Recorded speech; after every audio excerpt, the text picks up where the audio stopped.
ট্যাক্সিতে কলকাতার প্রায় 100 বছরের পুরনো। আর কলকাতা শহরে গাড়ি বেশি হওয়ায় এখানে অতিরিক্ত ট্রাফিক। হ্যালো এভরিওয়ান, আসসালামু আলাইকুম। ভারতের কলকাতা থেকে স্বাগত জানাচ্ছি আমি আরমান হোসেন পূর্ব। তো আজ আরও একটি ইতিহাসের সাক্ষী হতে চললাম। আজ আমি ইন্ডিয়ার প্রায় কলকাতার 100 বছরের পুরনো হলুদ ট্যাক্সিতে। তো আজকে এই হলুদ ট্যাক্সির ভ্রমণের সকল অভিজ্ঞতা আপনাদের সাথে শেয়ার করব।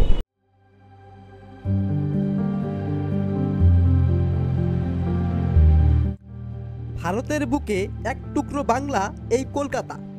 বহু বছরের পুরনো ও অদ্ভুত এক শহর এই কলকাতা। আর এই শহরটিতে রয়েছে বহু বছরের পুরনো স্থাপনা ও ঐতিহ্য। আর সেই ঐতিহ্যের সাক্ষী হতে আমি আজ কলকাতা শহরের 100 বছরের পুরনো হলুদ ট্যাক্সিতে ভ্রমণ করলাম।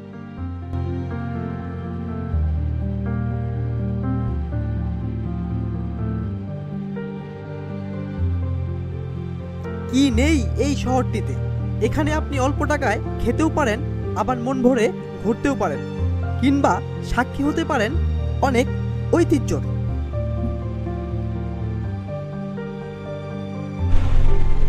হলুদ ট্যাক্সিতে কলকাতার প্রায় 100 বছরের পুরনো এই ট্যাক্সি। তো আজকে এই ট্যাক্সিতে আমি কলকাতা শহরটা ঘুরছি। আর এই যে আজকে দাদা ড্রাইভ করছে, দাদা হাই বলে দেন। হাই দাদা, আপনার কেমন লাগে বাংলাদেশের মানুষ? হ্যাঁ, ভালো লাগে। আর এই দাদার আত্মীয় হচ্ছে ঢাকা মিরপুরে 12 নম্বর কলোনিতে। হ্যাঁ, 12 নম্বর কলোনিতে।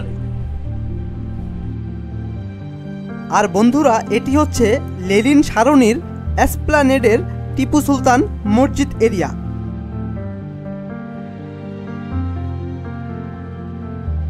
আর এটিই সেই ঐতিহাসিক টিপু সুলতান মসজিদ।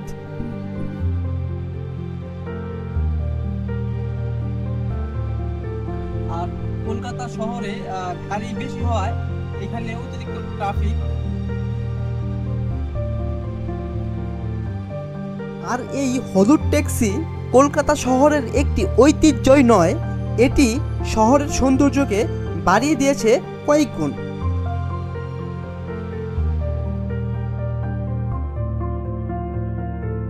বন্ধুরা, কলকাতায় এসে আপনিও চড়তে পারেন এই ঐতিহ্যবাহী হলুদ ট্যাক্সিতে।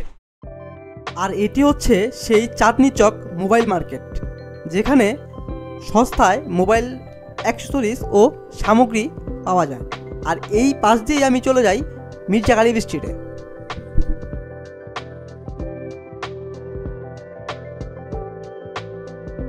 বন্ধুরা, আপনারা কলকাতা শহরের প্রায় সব জায়গায় এই হলুদ রঙের ট্যাক্সি পেয়ে যাবেন।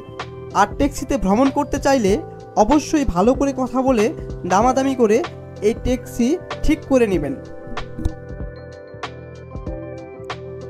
1962 সালে কলকাতা শহরে এই ট্যাক্সির প্রথম সূচনা হয়, যা আজও কলকাতা শহরে চলমান রয়েছে, যা এই শহরের আগত পর্যটকদের আকর্ষণের তালিকায় সবার উপরে। তো দাদা, আমাদের বাংলাদেশে কবে যাচ্ছ? আমি যাব ডিসেম্বর মাসে বাংলাদেশে যাব। ডিসেম্বর মাসে দাদা আমাদের দেশে যাবে ঢাকা মিরপুর। ঢাকা মিরপুর যাবে। ঢাকা মিরপুর 12 নম্বর কলোনি।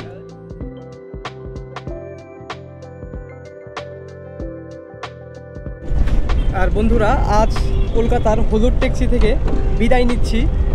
দেখা হবে কলকাতার কোনো নতুন দর্শনীয় স্থানে। ততক্ষণ ভালো থাকবেন। আর আজকের ভিডিওটি যদি ভালো লাগে, চ্যানেলটিকে একটি লাইক, একটি সাবস্ক্রাইব করবেন।